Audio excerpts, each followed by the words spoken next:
Welcome to the Real News Network. I'm Paul Jay.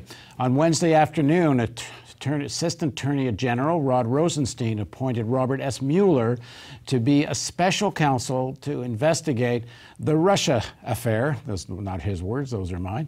To look into the whole issue of alleged Russia interference in the American elections, and that would also, one think, include a look into what happened with James Comey and James Comey's firing and his memo and such. So just who is Robert Mueller? And now joining us to discuss this is Colleen Rowley. Colleen is a retired FBI agent, former legal counsel for the FBI. She testified about the 9/11 lapses to the Senate Judiciary Committee.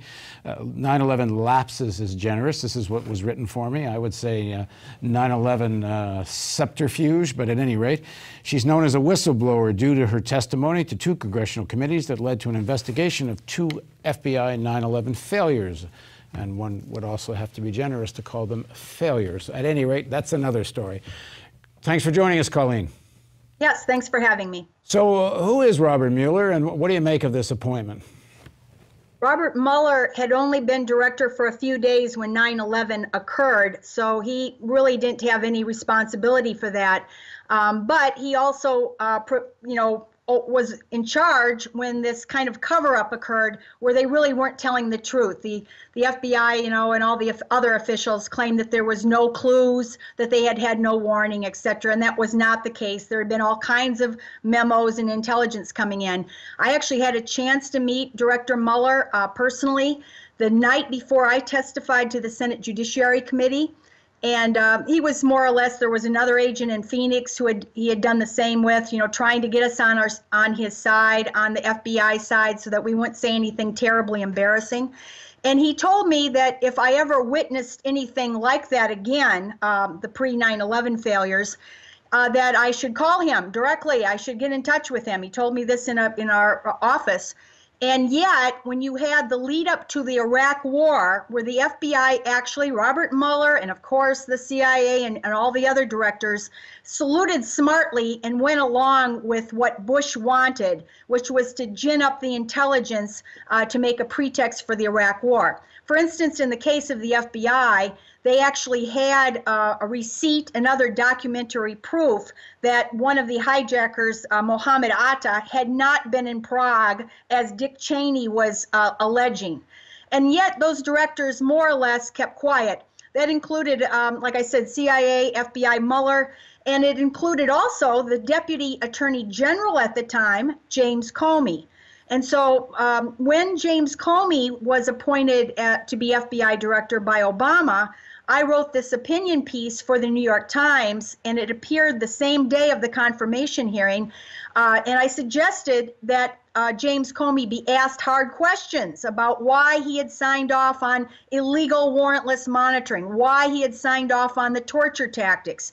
In fact, the New York Times they didn't want me to use the word torture. That was still at the time, that was a verboten term. They wanted me to say some, harsh interrogation tactics or something. And we settled on saying which experts believe is torture. That's how it's phrased in the op-ed. And then he also signed off, this is even worse in a way, James Comey defended a warrantless detention without charges and without right to counsel for 3 years of an American citizen. None of our mainstream news has been going back to what they think is ancient history, which is what the Bush administration did initially on. Both of these figures, Mueller and James Comey, first of all, they became very close with each other because this was in the first 3 or 4 years after 9/11, when there was essentially a state of emergency that Ashcroft was signing off every 90 days. And this was the creation of John Yoo and those Office of Legal Counsel. They thought that if you declared it was an emergency, by the way, all secretly, the public knew none of this, that there was this emergency, but if you declared it was an national emergency, then you could institute a form of martial law. And if you see the John Yoo memos, they say everything that, in times of war, we don't have a First Amendment. Those are memos that are written within weeks of 9/11. But it's based on this emergency. So you get to 3 years, about 3 years out, And people like James Comey, Mueller, and some of the new Office of Legal Counsel lawyers that took over after Comey had left, after John Yoo had left, they started saying, how long can we keep saying it's an emergency? And they said, no, we're going to have to, stop this. And that's when that famous hospital room standoff occurs where first James Comey races to Ashcroft's room and stands up to the Bush administration. The Gonzalez and Card, they arrive and they try to get a very sick Ashcroft to sign off on this every 90 days emergency, again, authorizing a form of martial law. And Ashcroft, to his credit, does not sign it. Of course, the other part of this that people don't know is that not only did Comey and the other officials go along with it before that hospital room standoff, but then they also went along with it afterwards. They simply found new loopholes and new legal mechanisms. I call it pedophagy, legalization ways of making the same things happen afterwards. Now, Mueller and Comey both got undeserved reputations as being men of integrity. In fact, Mueller, it was extended. There's a 10-year term for FBI director, and because he was considered, so beyond reproach, and he had skated so well between this morass, and of course some of this didn't always come out, he was held on for 12 years. And so, again, these two were close. And when Comey spoke out about that hospital room, a lot of people, objected to him and argued with him. And it was Mueller, I believe, that kept notes of the hospital room meeting. And so Mueller backed up Comey for that whole hospital room situation. Colleen, so you look at this appointment now. Rosenstein appoints Mueller. Mueller, as you've told me off camera, is a very good friend of Comey, and they've worked together for years. Where do you see this appointment falling down? There's clearly, in terms of whose side, there's clearly, it seems to me, Comey has decided to get Trump, and Trump fired Comey. Comey writes this memo, and we know, at least according to the press reports in the Washington Post, Comey decides this memo is not classified. There's several reports that say that some of the memos that he would keep after meeting with Trump, he would make classified. Others were unclassified. The memo that's in question that everyone's talking about, which is the memo that says that Trump asked him to drop the investigation into Flynn, that memo, he consciously decides to click unclassified. Now, how do we know there's even a memo? We know it because Comey has given the memo to associates. I'm doing question marks here, or quotation marks, because we don't know who the associates are. Are they in the FBI? Are they outside the FBI? Some of his associates then leaked this information to the Post, apparently also to the New York Times, apparently also to AP, which if the memo's not classified, then I suppose it's not illegal, I guess. But Comey made it so. So Comey wanted this memo to get out, clearly, after he was fired. And now his buddy is being appointed the investigator. Is Rosenstein appointing someone who knows how to be subservient and do whatever his president wants? Or is he appointing someone who will work with Comey and others to get Trump? If you go back to the Obama administration, both Mueller and Comey were close with the Obama administration. And so Obama himself, or people around him, made sure that the memos that they were writing from the summer on of their, the suspicions about Russia and things like that, they made sure that these memos were shared widely in the intelligence community. That's actually been reported by mainstream news, that there was a deliberate effort to make sure that this information got out and would not somehow be kept secret. And so if you consider that both Comey and in going further back, Mueller, were very much aware of that. They worked with the Obama administration, and Comey especially would just be carrying out what was already begun before Trump took office. That's what I think. I think the S on associates and again, officials, you'll see sometimes the sources described as officials. You never see them described as whistleblowers, and I think that's good that the media does not describe them as whistleblowers. And I think there's a lot of indications that these are leakers, certainly, but that they are not motivated for having witnessed a fraud, waste, abuse, or another illegal act. I think that this is a lot of political motivation, and maybe they can justify it in their own heads. And it's more than one person. I think there are people where do you working think? together. But what do you think of this appointment? Is this an appointment like Mueller, based on what you've been saying, is more than happy to fudge facts, to cover things up, and play along?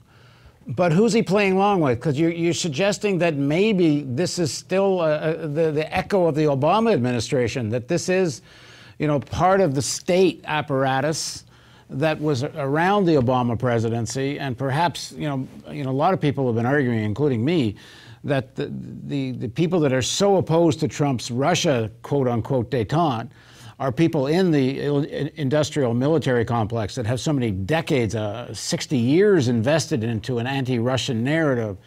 That you think this is all part of this, or is Mueller someone who's going to help Trump?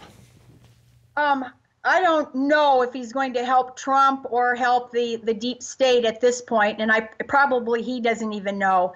But Rosenstein, going back to who picked Mueller, Rosenstein probably knows both of them very well, Mueller obviously and Comey.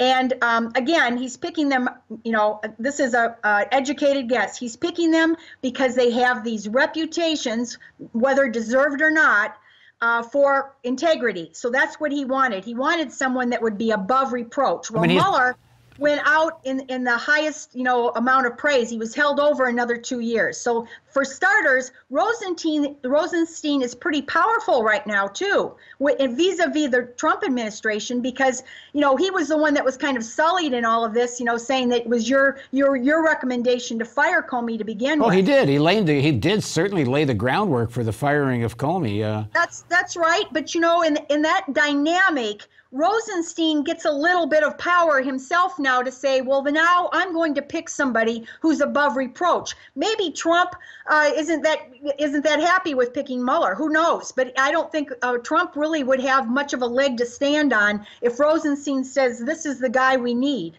I think Rosenstein was pretty powerful in this case for a lot of reasons. And Mueller, if you think about the standpoint of the public, whatever, may not be the worst choice. In fact, because of his background and reputation, I think that a lot of, certainly bipartisan, would trust him. Now, if we go back to the deep state and all of these entities that I think want to keep the war in Syria and this rapprochement, and again, if you want to give a little bit of credit to Trump, who I did not vote for and has a lot of flaws, but one of the things that I agreed with in his campaign promises, and now, frankly, he has been carrying out. He has been meeting with Lavrov and has a meeting scheduled with Putin. It's in order to work on the issues of Syria and ISIS so that there can be some coordination. And so I actually am for that. I think that we should give him some credit, give Trump some credit for that. There are a lot of people in Washington that this is stepping on their toes and their profits. This is not the direction they wanted to go. In fact, if you heard the debates between Hillary Clinton and whatever, this was a sore point, and Trump was criticized for this. I think some of the motivation, maybe not all of it, but some of the motivation for all of this series of leaks from unknown officials and former intelligence sources, various ways described. I think that some of the motivation is actually to, put a damper on Trump's rapprochement or détente with Russia. And of course, that goes back to the foreign policy, a bipartisan foreign policy that has existed after 9/11. And Trump actually has, gone against that. And I think that a lot of this is now how this will all play out. With the investigation of Russia I think is actually anyone's guess. And the reason I don't think it's settled is because some officials, including Feinstein, including Clapper, I think Comey even one time said, kind of talked out of both sides of his mouth a little bit on this, have said, made statements to the effect that there is not enough smoking evidence connecting the Trump campaign to Russia and meddling to elect Trump. I know that they've said this. In fact, Feinstein said it to Wolf Blitzer. You know, he asked her point blank, and she said, "No, there's no evidence." And this is after she's been briefed. Right, but the smoke. But there certainly is smoke and maybe fire in the corruption and all the financial wheeling and dealings of Trump's interconnections with various Russian oligarchs, and maybe Comey was on to that. Well, this is what's happened, you know, and this is what I and other veteran intelligence professionals warned, all of the NSA whistleblowers warned about from the start, is all of this massive data collection would not be so dangerous maybe for the common person who has quote unquote nothing to hide except, you know, their privacy, but for officials who are political figures who are, you know, engaged in this power struggles in Washington, D.C., getting information about people and you know, could be blackmail, usually it's sex related, but in this case, it could be all different things. Petraeus felt that blow. Yes, but others too. And if you go back to the Hoover era, he was able to control pretty much every president because he did have information. He collected information on all of these figures. Well, this was what we warned about. Going back to this era of J. Edgar Hoover, where we had massive data collection. And honestly, it's played out with all of the leaks of things. You see this fear that you have these powerful figures using different pieces of information as leverage, even as blackmail, and all else fails, leak it to the press in order to get public opinion. Right. And, you know, it's very, anyways, I think that that's one of the dangers of what we've always warned about with the massive data collection. Right. Well, my fear in all of this is that something Trump wants to do anyway, now he's got enormous pressure to do, which is to turn his sights on Iran. He's in Saudi Arabia. He's going to be working with the Saudis to build an anti-Iran front. There's nothing like a good war to make him presidential, as we heard after this attack on the Syrian base. The more dangerous this gets for Trump, the more likely he needs a good war to get out of it. And then the Schumers and the Democrats and the deep state, everyone's going to be cheering him on. Well, maybe he learned the lesson that they only cheer him on for a couple of days. You know, a good fight with Iran, they'll be cheering him on longer, I think. Well, that's the whole problem, and that's what James Madison warned about, you know, that all presidents, that's why we were supposed to have checks and balances on going to war. And of course, that's long been gone, dissipated, and now we have many wars, undeclared wars. We don't even call them wars. So there's underlying problems here. Absolutely. Trump, to his credit, has been insisting on some kind of détente with the nuclear superpowers, and even China to some extent. You know, maybe, who knows, with Iran, it seems like that was definitely in his campaign rhetoric that he was going to look hard at tearing up the agreement with Iran. But I think the deep state is the military-industrial, congressional, media complex has really been working largely together. Whether they actually want to see Trump out and Pence in, I think they probably would be happier with someone less independent, who tweeted less, which would be Pence. And so that's certainly a possibility that if they can get enough momentum here, that they would prefer Pence. And I think that would be bipartisan as well. And that would be even more dangerous. Exactly, even more dangerous, and not for Iran, but for Russia, for China, for all of these, you know, even nuclear superpowers. All right, thanks for joining us, Colleen. Thank you. Thank you for joining us on the Real News Network.